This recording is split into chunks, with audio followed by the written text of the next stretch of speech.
All right, good evening, everybody. Thank you for joining us tonight on this fine Tuesday. Welcome back to Toolbox Tuesday, where we put tools in your toolbox and give you the skills and tips to not only have a successful Toastmaster career, hopefully help you in your personal and professional lives as well.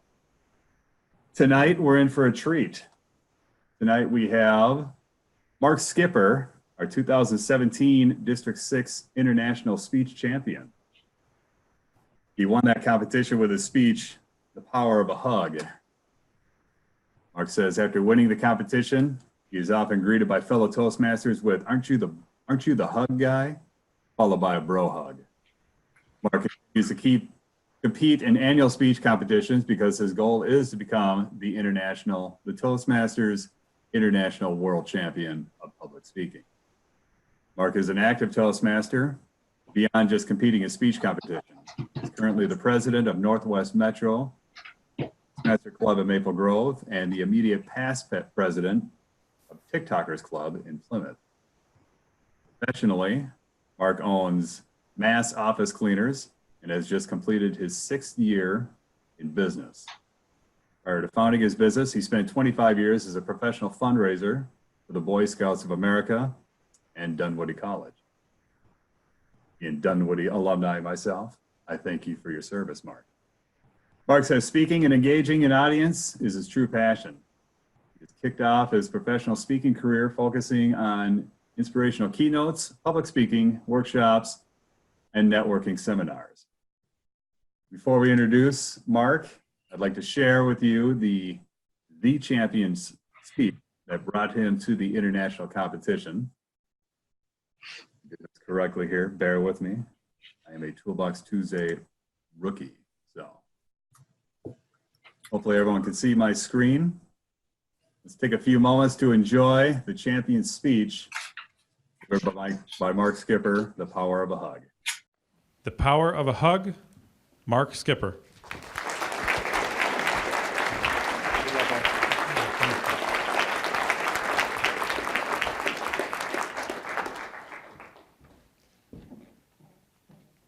Listen closely to the question I am about to ask, because the answer could save someone's life. Mr. Toastmaster, members, and guests. Question. Let me see a show of hands of who likes to hug. Just as I thought.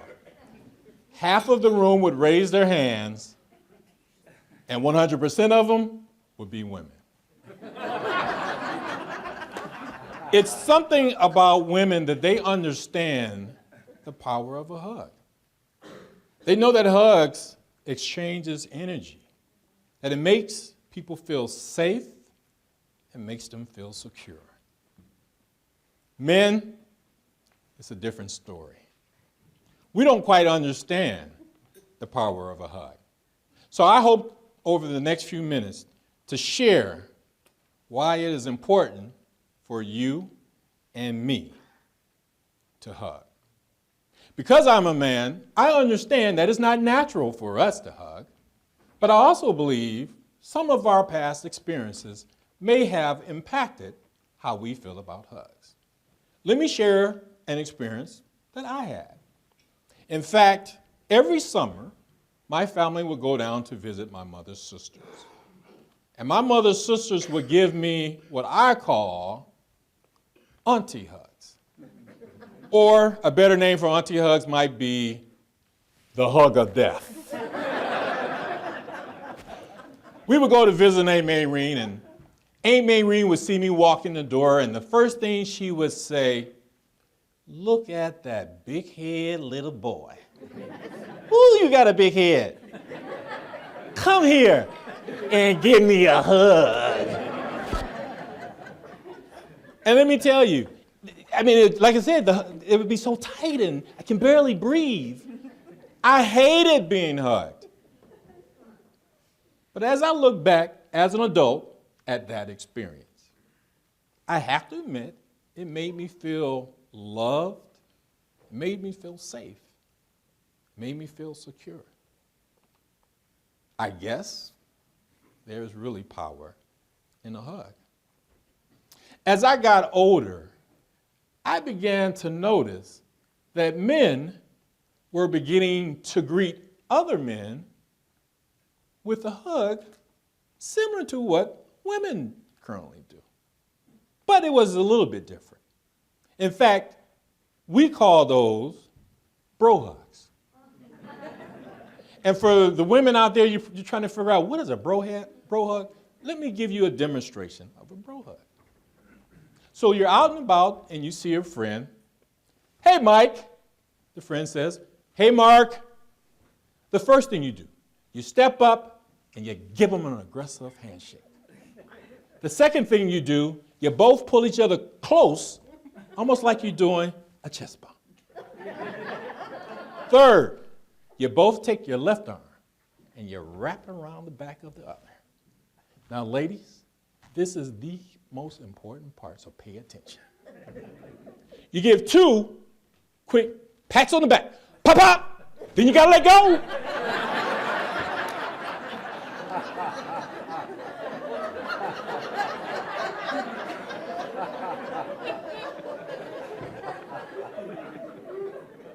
Because if it lasts more than 2 minutes, it's no longer a bro hug. So I think every man that's out there that has ever done a bro hug would admit that you feel pretty energized after you do that with a friend. There is power in a hug. This third story I want to tell you. Now, really listen to this. The first thing talking about the hand hugs was more of how it makes you feel. The bro hug, how the two of you feel. But in this story, it's really about when you give a hug, how it makes someone else feel. I met this guy last summer by the name of Terrence Talley. Terrence travels around the country and he makes inspirational speeches at high schools. He's helping teenagers to deal with the crazy things that teenagers just have to deal with.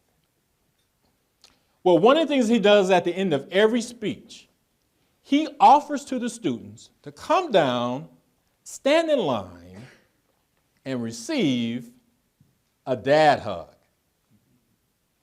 Well, this one particular time, he gave his presentation. It was no different than any other time. He made the offer to the students, if you'd like to receive a dad hug, come on down. The line whipped around of kids that are standing in line just to get a hug. So one by one, the students came up, and Terrence gave them a hug. From his right peripheral, Terrence saw that there was a young man dressed all in black with black fingernails that was pacing back and forth. Terrence thought to himself, that's a little strange, and then he focused back on the students and continued to give them all a hug. As the last student came through, got that hug, that young man whipped around in front of Terrence, pointed his finger in his face and said, you made me feel something. And then out of nowhere, he gave Terrence the biggest bear hug he had ever had. Terrence said, you're the reason why I'm here. He then ran out the room and went to his first class. In that class, none of the students would ever talk to that young man. This time was different. One of the students looked at him and said, did Terrence give you a hug? And he said, you know, that was the first time I'd ever received a hug. One by one, those students walked up to that young man, and they each gave him a hug. Apparently, that was too much for him. He felt a tear coming out. He let go, then he ran out the room. This time, he went to the principal's office. He walked in, and he was crying. The principal asked, why are you crying? And he began to share his story. The young man stopped. He reached down into his book bag and pulled out a gun. He set the gun on the desk and said, today, I was about to kill myself. If there's any reason that you can think that there is not power in a hug, I hope that has changed your mind. Fellow Toastmasters and honored guests, Please help me welcome. Let's see if I can unmute everybody here. Please help me welcome Mark Skipper.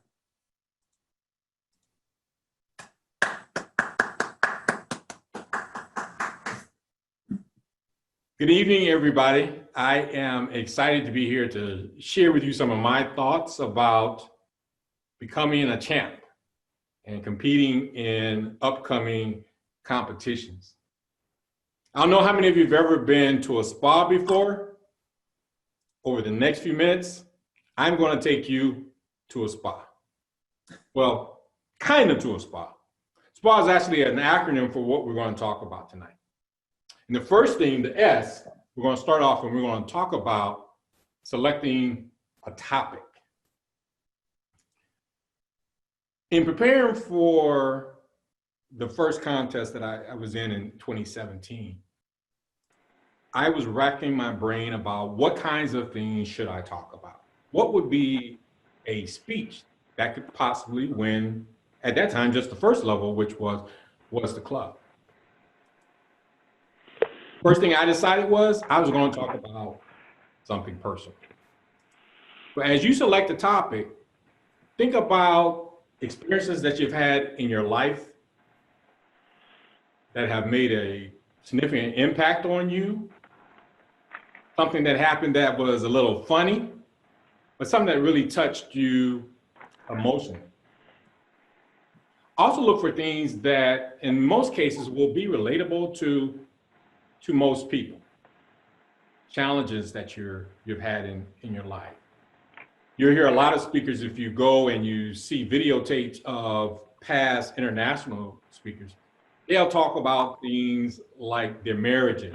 They'll talk about things that happened with their kids or deaths of people that were very close to them. But think about things that are going to be relatable. Think about something that's going to be inspiring, encouraging to others. Chances are that there are going to be a number of people in that audience that have gone through some of the same experiences that you have.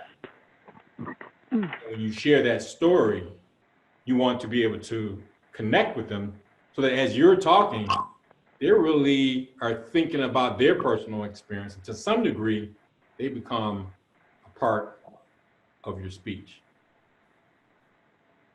And then the last thing, and I kind of mentioned it before, one of the things that I did was I went on YouTube and I looked up Toastmaster International speech winners. And that also helped me to develop some ideas of what would be a fun story or what would be an interesting story to use in the competition. So think about your personal experiences. Find something that we're going to have maybe different levels of emotion, humor, sadness. Be inspirational. Find an experience that will be relatable to. And then fifth, once again, go visit YouTube, see what some of the past ones have done as well. So that's what the S is for, selecting your topic. The P. The P is practice until you feel good. I'll just say practice.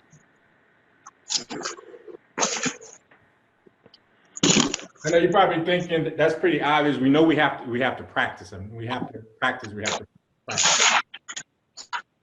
One of the best ways that I found to help you in that process of figuring out what are the right words to use, the right movement, videotape yourself. Just as I was just watching this videotape, I'm looking at it and I'm thinking, wow, I should have done this different. I should have done that different. It's so hard to remember everything that happened during the course of the speech. Because let me tell you, once you get on that stage, and I know that many of you already know this because you've competed in competitions. After you get up on that stage and you start to give your speech, you start getting exciting, start getting on a little bit of a high, and then when you're done, for me, I forget a lot of the things that happened on the stage. So I couldn't just go back and say I should have done this different or I should have done that different. But when I go back and look at the videotape, that's where I pick up things that I had no idea that I did. I mean, there were spots in the video that we just watched where I saw that I should have actually paused a little longer in order for the point that I made to sink in. So videos really do help you see a lot. It was interesting that when it first started, there was no sound to it. That's a great way to see how you look when you're on the stage. Are you fidgeting too much? Are you just walking around? Are you making movements that some might look at and say are awkward movements? I had one of my advisors share with me, and I didn't realize that I did this. She said, "You kind of grimace a lot when you speak." I had no idea that I did that. So as I watched the video, I said, you know what, she's right. I do that. So that's one of the things that I work on now, is being aware of some of the expressions that I may have on my face. So videos are extremely helpful in the process of practicing for your speech. I mentioned my advisor. That year, I visited close to 20 clubs after I won the division competition. Giving my speech around the district, afterwards, I received tons and tons of advice about things that I could do differently to improve my speech. Let me tell you, advice is a good thing, but too much advice can just be totally overwhelming. And if you implement a lot of that advice, it can totally change your speech.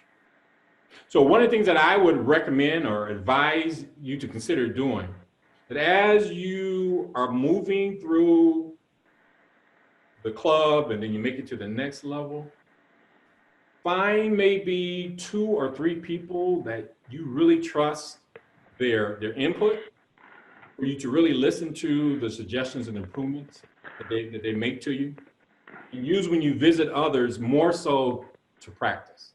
Because once again, you will receive so much advice about how you can make it better until, as I said, once you make those changes, it looks like a totally different speech. So key, find 2 or 3 people that you really trust to give you good advice. Third, of course, use all the Toastmaster skills that we've learned during our experience of going through pathways, going through the legacy program, things like the eye contact, being aware of how you use the stage and your body movements, making sure that you are using pauses in such a way that it really emphasizes the key points that you want to make during your speech. But pull together all of those lessons that we have learned over the months in order to help you to succeed and move through the competition. I think also part of your practice is feeling very comfortable where the place where you will be giving your speech. Being comfortable with the stage, being comfortable with the room. One of the things that I've done each year, and I've now competed in the last three years, is that I always go to the location where the competition will take place at least a couple of days before the competition, so that I can walk in without any pressure and just kind of get a feel of the room, get a feel of where I would like to position myself on the stage, so that when the day of the event comes, I feel like I've already given my speech. So going there ahead of time, getting a feel of the room, I believe really helped me to feel pretty calm the day of the speech. So I would highly recommend that. And then last, and this is I think probably one of the most important things, is just be yourself. Don't try to be like someone else that's in your club. Don't try to speak like someone you may see on YouTube. Just be your natural self. Because I think that audiences can tell when you are not being sincere in your gestures, not being sincere in your speaking. Almost look at it as if you're at home in your family room with friends and family, and you're sharing some stories with them. And that's the way that I looked at it in those competitions. I was sharing stories with friends and family. So practice, use videos, pull together a small trusted group of advisors for you. Utilize the skills that you've learned over the course of your time in Toastmasters. Go out and check out the room, the stage, so that it feels very familiar for you. And just be yourself. Because nobody can be you better than you can. So just be yourself. So the last piece is the A, and that's at the contest.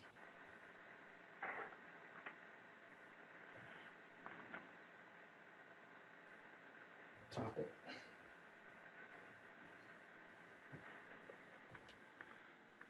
So by the time you make it to the contest, you've decided what you're going to talk about. You have practiced it. You can pretty much give it in your sleep. Well, now it's time for you to go in there once again and just check out the space again. Just make sure that much has not changed. Go up on the stage, move around, say a few lines from your presentation. There'll be a time where they'll give you an opportunity to put the microphone on, so to make sure that your voice carries well and there's not feedback. But that's one of the first things you should do that night. I would say then just relax. Because as I said, you've already done all the practicing. You know exactly what you want to say. Relax. And spend a lot of your time before the contest mixing and mingling. People love having an opportunity to meet the speakers, to get to know them a little bit beforehand. And what that does is it actually helps them to feel more relaxed. It helps you to feel relaxed. They want to see you succeed, get up there and do your best. Well, I have always found that that's probably one of the most important things the day of the event. It's just getting out and meeting people and talking. Then one of the last things I always do, and I would say it's okay to say a little prayer as well. Help, once again, calm you down to go up on the stage. When it's time, just go up there and have fun. Don't think of it as I'm competing, a competition. You can't change anything what anyone else that you're competing against says. Don't even think about that. Just only think about the audience. Think about you are there to connect with them. You are there to help them have a good time. And I think if you work on these three things, selecting your topic, practicing till you feel really good about it, and then doing these key things once you're there at the contest, I think it's going to really prepare you to have a successful competition. And then at that point, whatever happens. When you get done, pat yourself on the back. You made it to the level that you did. And as I said, it's a great experience. Participating in competitions really improves your speaking. It really helps you to feel more confident in your speaking beyond that competition. So I would highly recommend you, anybody that's in your club, to consider participating in either this upcoming competition, the humorous competition, which we'll be doing here over the next few weeks, or doing the international competition, which will start in the February time frame. Go to the spa, And I believe that'll help you to be successful in your competitions. And maybe if we want to open it up for questions, I'd love to answer any questions you may have. Absolutely. Thank you, Mark. I do have people muted at this point where we're getting a little background noise, so apologize. I was trying to minimize that as much as possible. If you have questions or comments for Mark Skipper or about contests in general, please unmute yourself and introduce yourself, and let's get some open conversation going.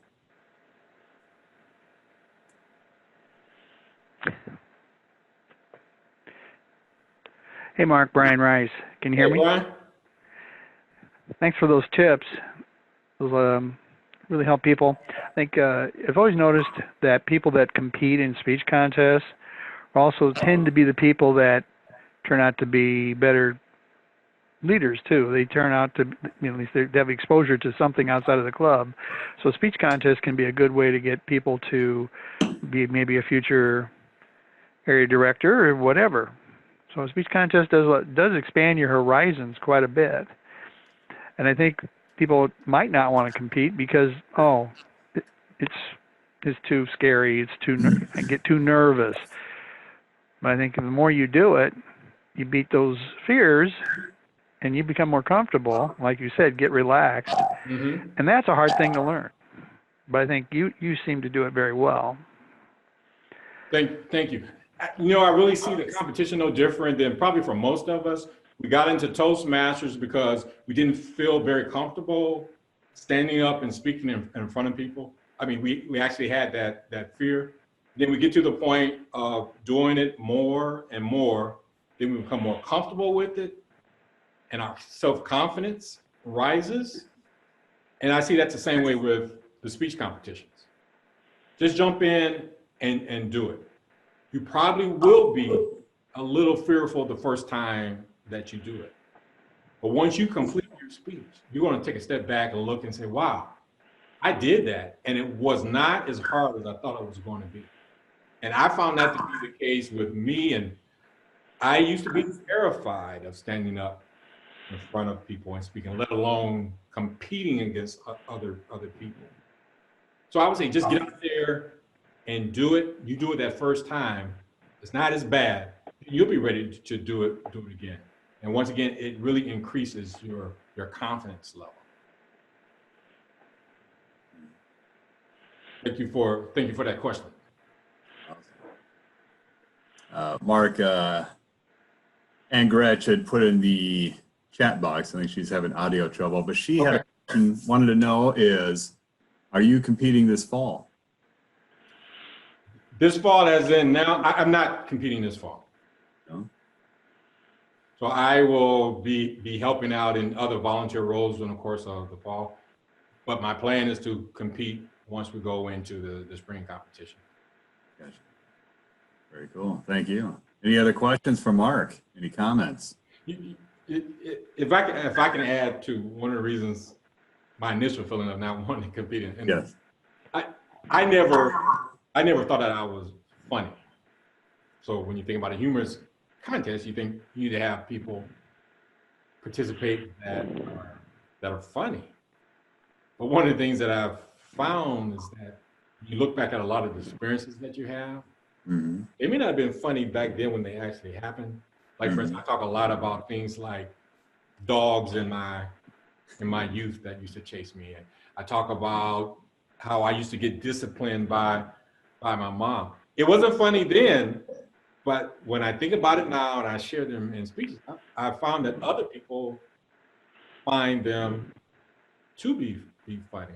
So I guess I'm saying that to say, even though you might be like me that feel that you're really not that funny, you probably do have some things that people would laugh at, some of the experiences that you had. So I guess I still have time to change my mind and participate this winter. But as of right now,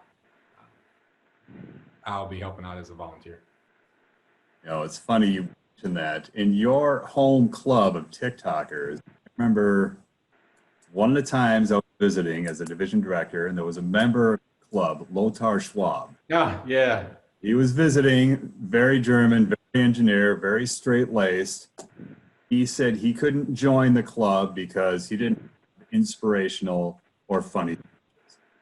He said he's not funny. He doesn't have a sense of humor.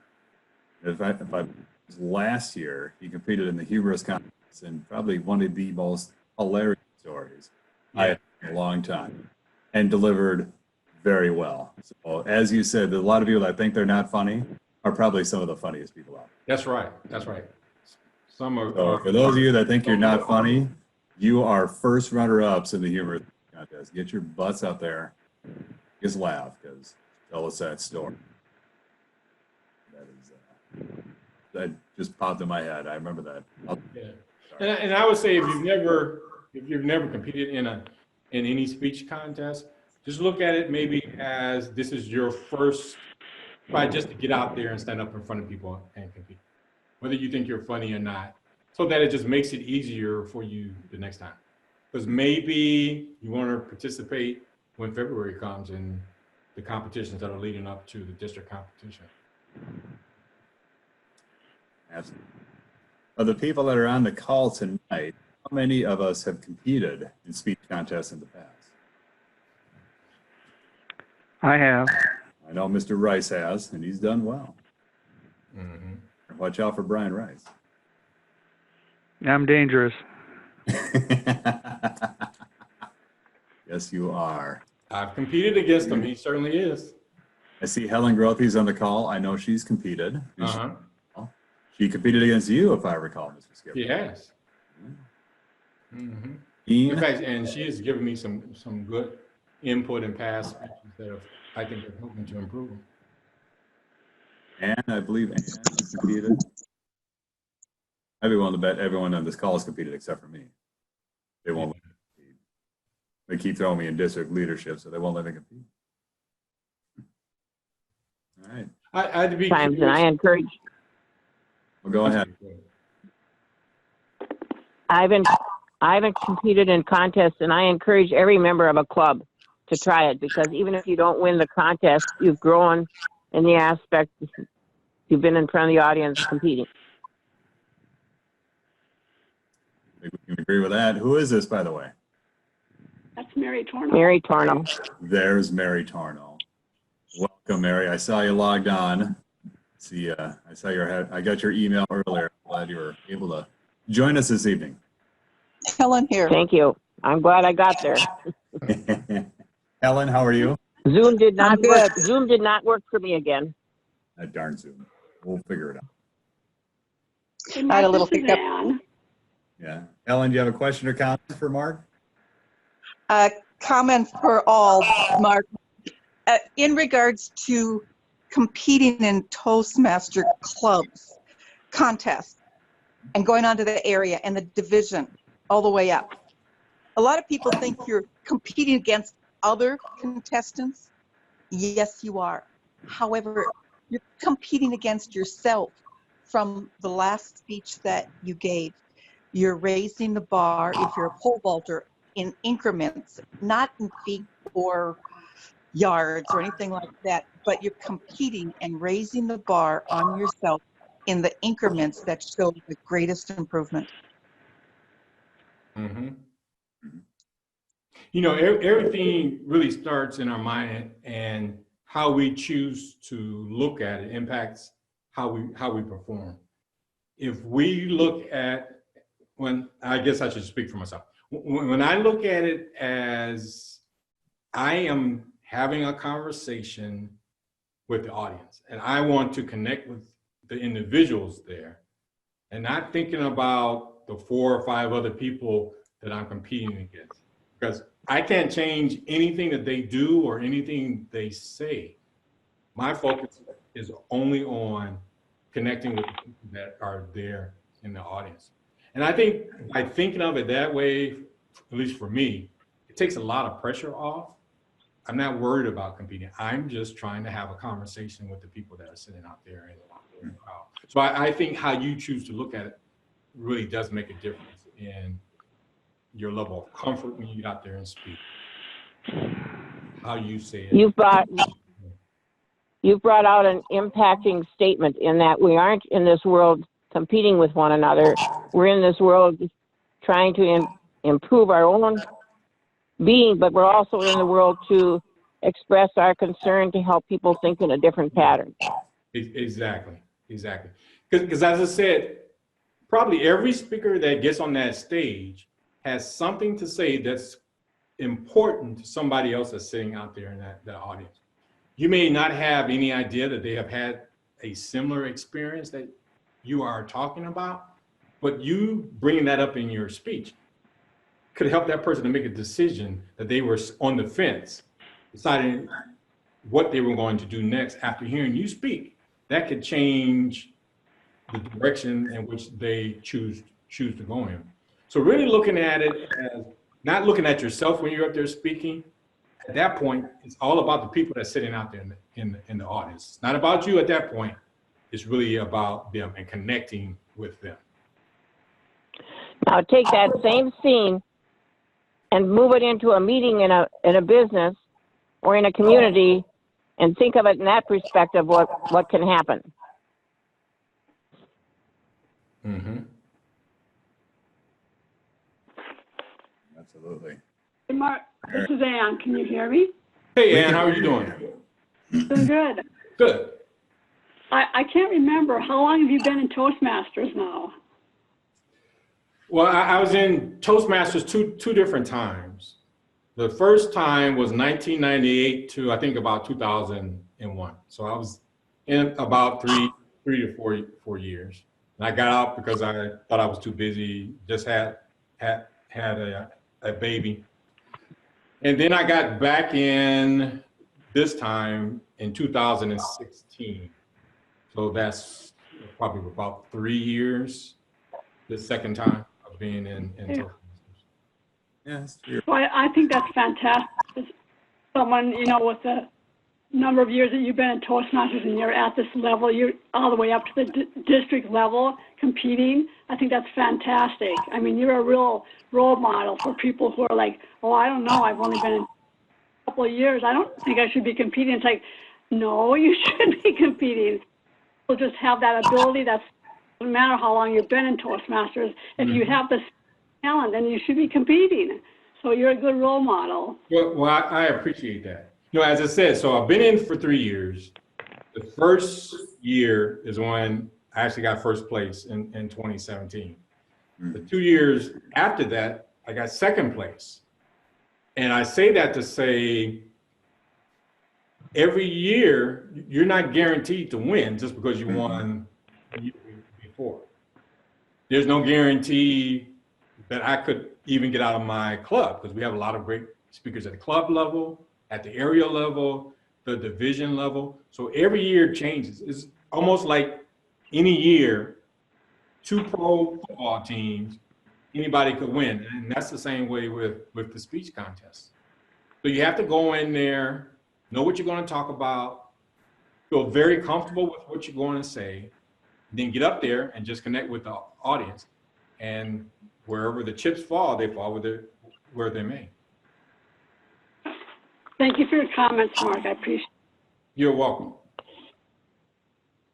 Mark, if you take that and move it again, I'd like to have us move it into a community meeting or a church meeting or a school board meeting. And you're not going to have a competition, but you need to make a difference in that group. And all those skills you learned can be used in that situation when you want to present your case of what needs to be done to better the community or the organization. Most certainly. I mean, and that's really the great thing about speaking. As I said, once you get beyond the sense of nervousness about standing up and speaking, it is about connecting, whether it's in a speech contest or whether it's at the PTA meeting, organization that you volunteer with. It's about you being able to articulate your thoughts, sharing some ideas. Some cases, as I said, you may help other people that were already thinking some of those things. You really connect with them once they hear you say that. Being able to really develop the speaking skills can really do a lot for you personally, as well as your community and organizations that you volunteer in and that you work with.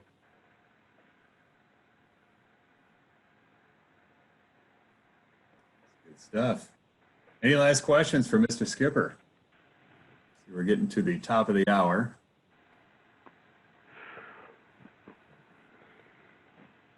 Will all of your clubs be having contests? My whole Yes. club just had theirs tonight. Okay, good. And I'd encourage you to be in it too for this fall for humors, because you never know what it can do for you. No, you're absolutely right. You're absolutely right. Yeah. I mean, from our club, we have ours this Saturday. Yeah. So I guess I still have time to.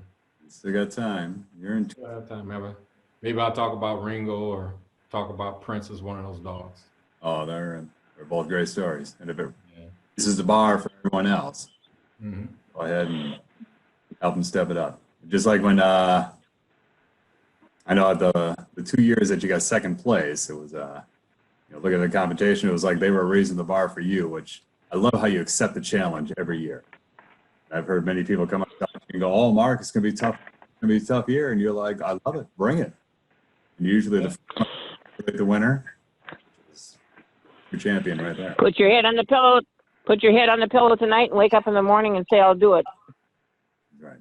Yeah, one of the things that, as I said, you never know. You're not guaranteed to win any competition just because you may have won it last week or you won it last year. You're not guaranteed, so you have to just go out there and give the best speech that you can give. One of the things I try to do, and I would encourage everybody to do, is always stay humble. Don't have the attitude that I'm this great speaker and I'm so much better than everyone else. As I said, that might be the day that person who this is their very first competition will come in and they'll win. You just go out there, practice, get to the point where you feel real good about it. But when you get there, you meet people and you connect with them when you're there on the stage. Have a good time. And you'll never know what can be. You'll never know what you can accomplish until you do it your best. You're absolutely right. You're See, absolutely see, Helen's got her hand up. Helen, you got a question for her comment for? Yes, I do. I have been working on pathways throughout the day, and I go to bed and I think about it, and I'm dreaming about pathways, and it's becoming clearer and clearer on what I can do. When you're competing in contests, or when you have that little inkling of an idea to compete, visualize doing it, think about it, write out your speech, practice it, dream about it, and keep that in the forefront, and you will overcome those fears and do it. It's amazing what I've been able to grasp with just focusing on pathways. You mentioned about visualizing and dreaming about it. A lot of athletes will do that preparing for games. They visualize in their mind running down the field. They visualize catching the ball, tackles. That's a great piece of your practicing in your head. So that when you actually do it out here, because first of all, everything starts here. So that when you actually do it here, it starts to feel real comfortable and familiar because you've gone over it in your thoughts and in your case, in your dreams as well. Absolutely. Yeah. Actually, when the first 3 years that I was in Toastmasters, I did compete during that time as well. I think I made it to the division level. And I got up there and I was giving my speech. And I just blacked out. And I didn't know what to say. And it took me probably a good 15 seconds before it clicked in order for me to go on to the next point. And I say that to say, you may stumble during the course of your presentation or your speeches, but don't let that stop you from finishing your speech and then jumping back in there and competing the next time. Sometimes we can maybe be too hard on ourselves after we give a presentation, after we give a speech, because wow, I had this down that I wanted to say and I didn't say. I would say to you, remember, in most cases, nobody out there has any idea what you were intended to say. So once you get there, you just go with the flow. Stay within your time, but just go with the flow. Absolutely. And it's really important that you think about, okay, I made a mistake. Did you learn from it and grow from it? And if you're doing that, you're growing and improving. That's right. And you know, the funny thing about it is, while you may feel that it was a mistake, you may find out that the audience really loved what you thought was a mistake. Mhm. That's one of the values. If you can have your speeches, all your speeches, videotape, so that afterwards, maybe a day or two later, you can go back and watch the video yourself.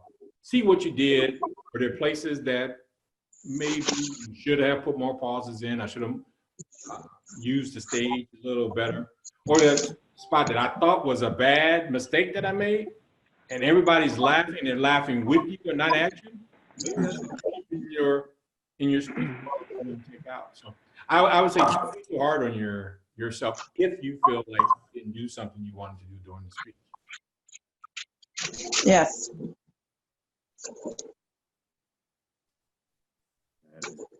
All right. Well, we have reached the top of the hour. It is 9 p.m. Central Time. Mr. Skipper, thank you very much for your insight, for sharing. Well, I appreciate the opportunity just to have this conversation with everyone. Excellent. I thank everyone that signed on and joined in tonight. Let your fellow club members know and that a recording of this will be available on e106website.org within the next few days. We're in the process of lining up next week's Toolbox Tuesday. Meanwhile, I'm always looking for any topics, ideas, a lot of Tuesday throughout the year going on. If you have an idea for a topic that you'd like to hear about or that the club would like to get some information on, please reach out to me, director@d10.org. If you would like to be a presenter at Toolbox Tuesday coming up in the future, and you have a topic you'd like to share, please reach out to me at the same website. And let's discuss your topic and let's get you on for Toolbox Tuesday. With that, I'm going to wish everybody a good night. Thanks again, Mark's presentation. Thanks for joining us. We'll see everybody next Tuesday. Everyone, Thank you. bye.